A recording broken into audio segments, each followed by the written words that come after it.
It's been quite a while since I've given you guys an update on NBA ratings.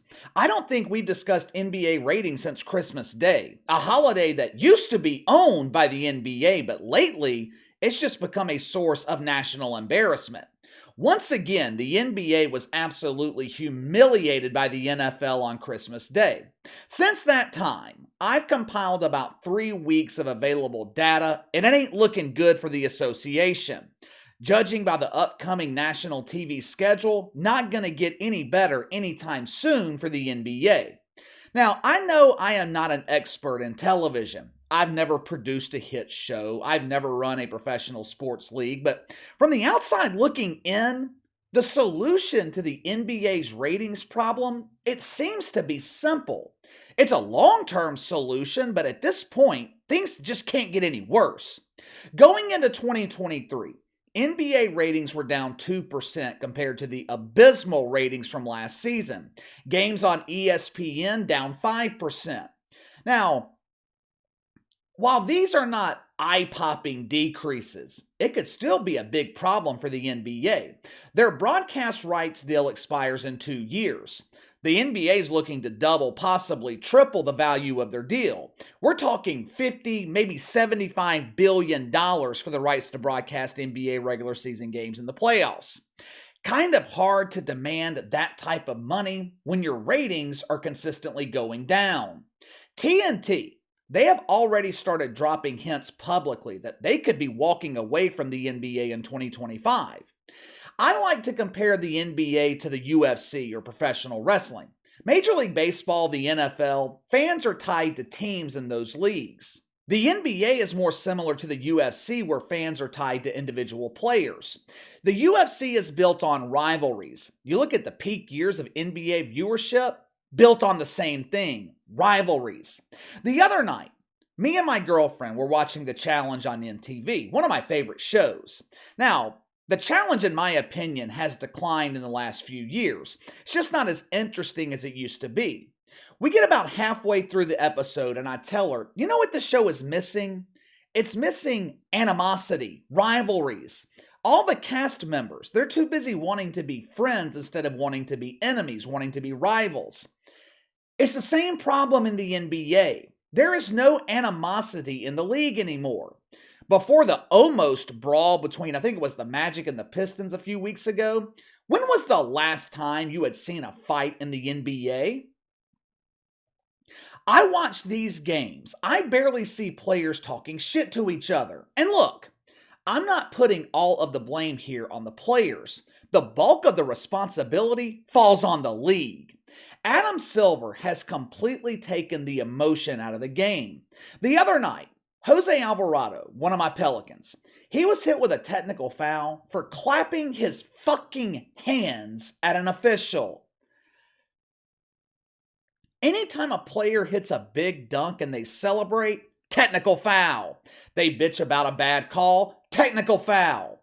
When you take the emotion out of the players, fans have no reason to be emotionally invested.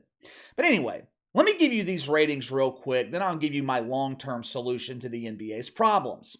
First week of this year, TNT drew 1.3 million for Celtics Mavs. Nuggets Clippers were in the late window, 896,000. Down 23% from last year. Absolutely dreadful. That is dreadful. Same week on ESPN, Lakers Heat, 1.1 million. Sports Media Watch, they duly noted that LeBron James didn't play that night. They note that like it's a bad thing, but I think most people are tired of watching LeBron James.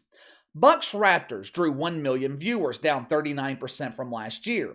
Following week, Lakers Mavs on TNT, 1.4 million. Steph Curry returning from injury to play the Suns, 1.3 million. Thunder Heat on TNT, 809,000. Least watched game on TNT all year. Bucks Hawks on ESPN, 955,000. Suns Nuggets, 876,000. Those are down 20 and 44% respectively. Nets Pelicans on ESPN, 1.3 million. Heat Sun, 1.1 million. Over the last couple of weeks, 40% of nationally televised NBA games have drawn less than 1 million viewers. The Lakers have played in 3 of the 5 most watched games in the last 4 weeks. Now, that means the Lakers are obviously a huge draw, right? No, it means the Lakers have the most opportunity. This shitty ass team is featured on national TV at least twice every week. The NBA, they give us the same teams every week. Lakers, Warriors, Celtics, Bucks. Problem is, those teams are not drawing. It is time for the NBA to move on from the Lakers and the Warriors.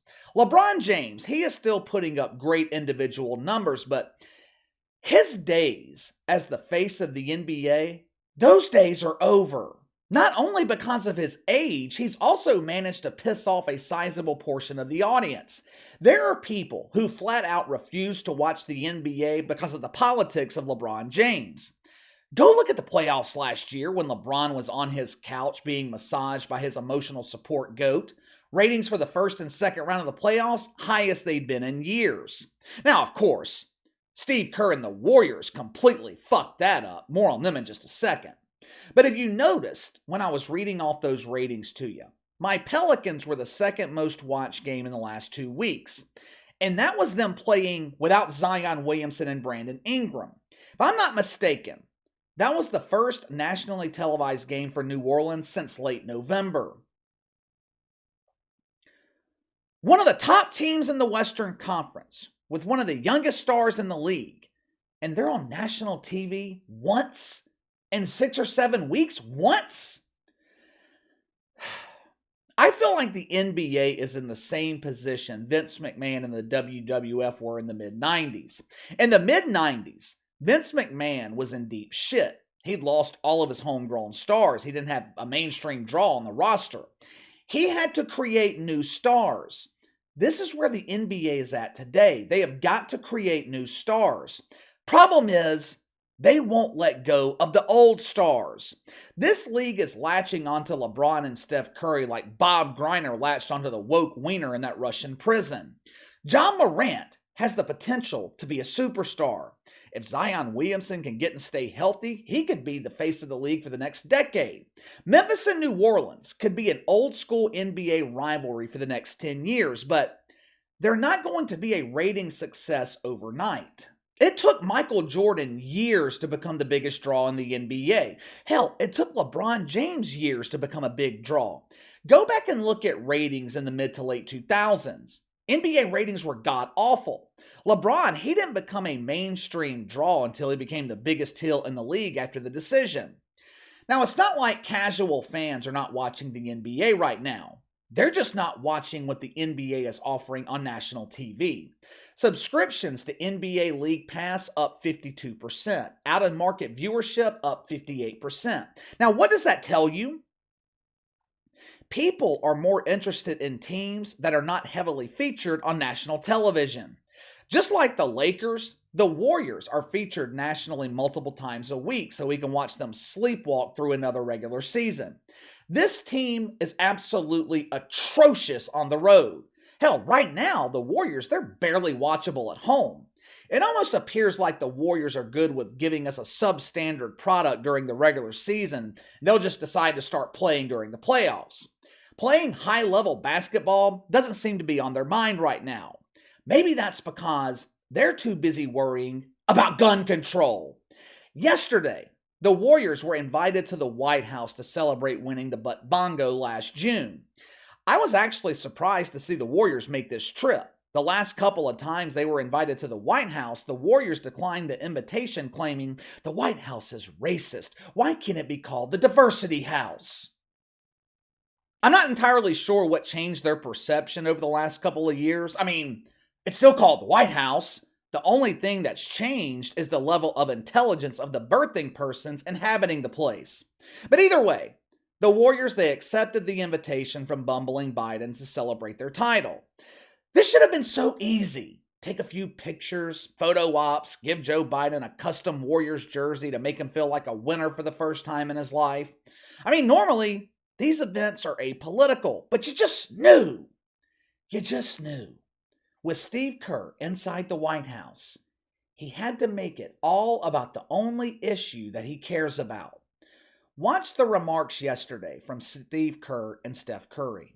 I go to take part in a roundtable on gun violence and gun safety with some senior White House staffers, along with Clay Thompson and Moses Moody. Over the last hour or so, we learned a lot about what this administration is doing to help create a safer environment in our country. Something that's very close to my heart, and it's wonderful for me to learn a lot more than I knew. A great opportunity for us from the basketball community to thank President Biden and his staff for all their hard work and diligence on getting Brittany Griner home. It was a big part of our basketball family, and it means a lot to know that she's here and home safe with her family, and all the work that went on behind the scenes to make that a reality. So, did you notice how Stephanie Curry failed to mention the former Marine still being imprisoned in Russia? Did you notice that? You know the Marine I'm talking about, right? The one shit fucks like Stephanie Curry claimed they would not forget about?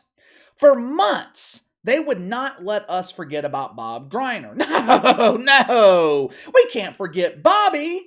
But here we are, a month later? And it seems players in the NBA and dump divers in the WNBA have completely forgotten about Paul Whelan. Now, you just heard Steve Kerr mention his roundtable meeting with Joe Biden and senior White House staffers on gun control. I don't remember him mentioning Kamala Harris in that meeting, which isn't all that surprising. My sources tell me the cackler is no longer included in important meetings. While Steve Kerr and Joe Biden were discussing important issues, cackling Kamala was downstairs babysitting the children. But all kidding aside, though, what in the hell is the President of the United States? What is he doing discussing an important issue like gun control with a fucking basketball coach? If Joe Biden needed advice on breaking down a zone defense, call up Steve Kerr. But Steve Kerr doesn't know a damn thing about gun control. Every time I hear him talk about the issue, his only solution is universal background checks. Since the 1990s, guess which state has universal background checks? The state of California.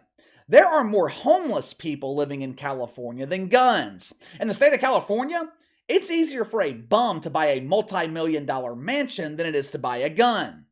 Now, guess which state ranks near the top of the list in gun violence? California. Again, Steve Kerr doesn't know what the fuck he's talking about. Now, I understand why gun control is personal to Steve Kerr. He lost his father to gun violence back in the 80s, but that happened way over in Lebanon. If he's really serious about gun control, go take away gun rights from the people of Lebanon. The NBA, this league, they just can't get out of their own way. The NBA never makes headlines for anything that happens on a basketball court. 95% of the time when people are talking about the NFL, it's football related. Complete opposite in the NBA. 90% of the talk in the NBA is politically related. And 100% of the time, the NBA is on the wrong side. I'm not talking politically either, even though I disagree with most of the politics in the NBA. I'm talking from a business perspective, because as a business, you never win when you allow politics to infect your league. It's always a lose-lose. But give me your thoughts. We are halfway through the regular season. NBA ratings are a disappointment. Also, give me your thoughts on Joe Biden meeting with Steve Kerr and several players from the Warriors to discuss strategies on gun control. Sound off in the comments below. Make sure to like and subscribe. Click the notification bell to receive all notifications from the channel. Best way to contact me is by email at btlkc84@gmail.com, KC_BTL84 on Twitter. I'll see you guys tomorrow.